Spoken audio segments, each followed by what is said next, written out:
Assalamualaikum warahmatullahi wabarakatuh. Apa kabar anak-anakku?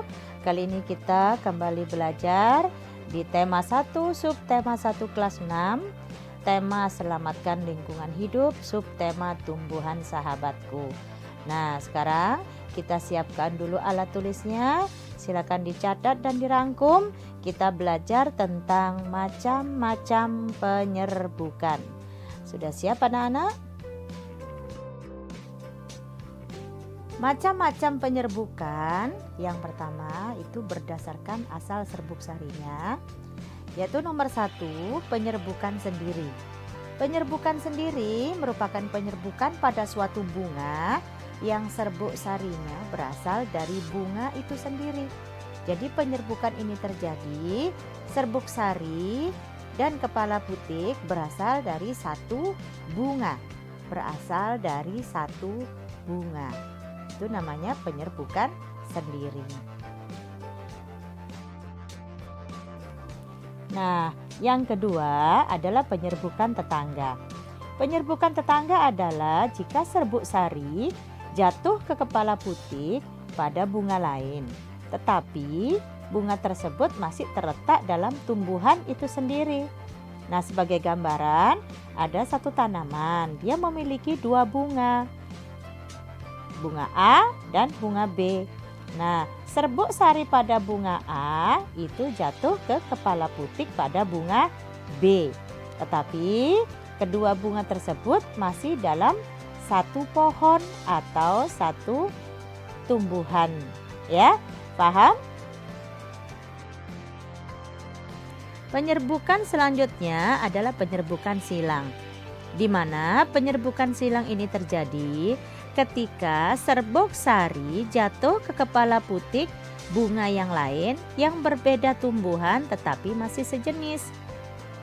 Nah, contohnya serbuk sari bunga A dari pohon A jatuh ke kepala putik bunga B dari pohon B, tetapi pohon A dan B itu masih sejenis. Ya. Penyerbukan yang keempat adalah penyerbukan bastar, di mana penyerbukan bastar ini terjadi ketika serbuk sari yang berasal dari bunga lain yang berbeda jenisnya. Ini ada contoh.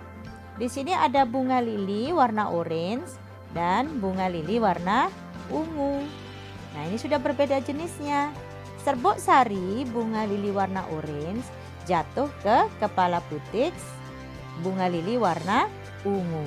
Nah, ini yang dinamakan dengan penyerbukan bastar.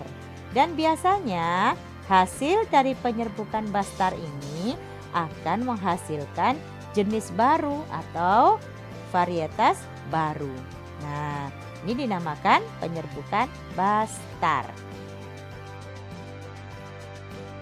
Nah, penjelasan tadi adalah tentang jenis-jenis penyerbukan. Yang pertama yaitu berdasarkan asal serbuk sarinya. Ada penyerbukan sendiri, penyerbukan tetangga, penyerbukan silang, dan yang terakhir adalah penyerbukan bastar. Nah, sekarang kita masuk ke penyerbukan yang berdasarkan perantaranya. Jenis penyerbukan yang berdasarkan perantaranya yang pertama adalah proses penyerbukan dengan bantuan angin. Nah, ada contoh di sini proses penyerbukan dengan bantuan angin yaitu tanaman jagung. Biasanya tumbuhan yang dibantu penyerbukannya oleh angin itu karena dia memiliki serbuk sari yang sangat halus atau sangat kecil sehingga mudah diterbangkan oleh angin. Nah, contoh-contoh penyerbukan dengan bantuan angin ada rumput, ada pohon kelapa, ada padi, dan kelapa sawit.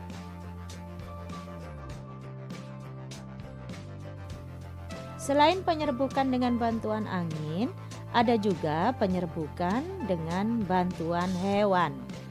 Nah, biasanya hewan yang membantu penyerbukan ini Ada lebah, tawon, serangga, kupu-kupu, dan lain sebagainya.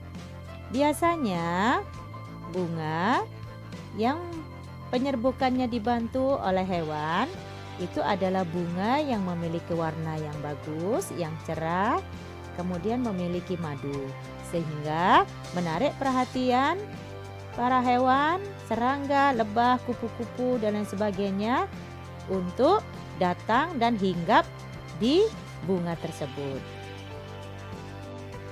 Dan tanpa disadari, serbuk sari oleh bantuan hewan melekatlah pada putik di bunga tersebut, ya. Nah, ini adalah contoh-contoh penyerbukan dengan bantuan hewan biasanya terjadi pada berbagai macam bunga karena dia memiliki warna yang menarik dan indah. Nah, ada juga tanaman atau jenis tanaman yang proses penyerbukannya harus melalui bantuan manusia. Nah, ini contohnya adalah bunga vanili.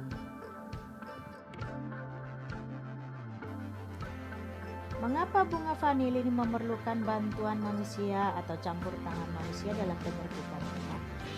Karena kepala putik dari bunga vanili ini tertutup oleh lidah bunga, sehingga menyebabkan serbuk sari tidak dapat melekat ke dalam kepala putik.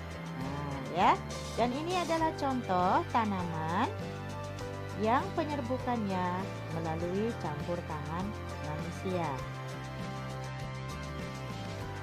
Ada buah salak, buah semangka, buah naga, dan yang itu adalah contoh gambar bunga vanili. Nah, sekarang jenis penyerbukan yang terakhir adalah dengan bantuan air atau biasa disebut dengan hidrogami. Nah, penyerbukan dengan bantuan air ini dapat terjadi karena tanaman tersebut memang hidup di dalam air, yaitu contohnya adalah tanaman ganggang, ya. Nah, anak-anakku sekalian, demikian yang dapat Bu Guru sampaikan. Semoga bermanfaat. Dan jika kalian belum paham, silakan ditonton video ini berulang-ulang. Tetap semangat ya dalam belajar. Dan Bu Guru akhiri.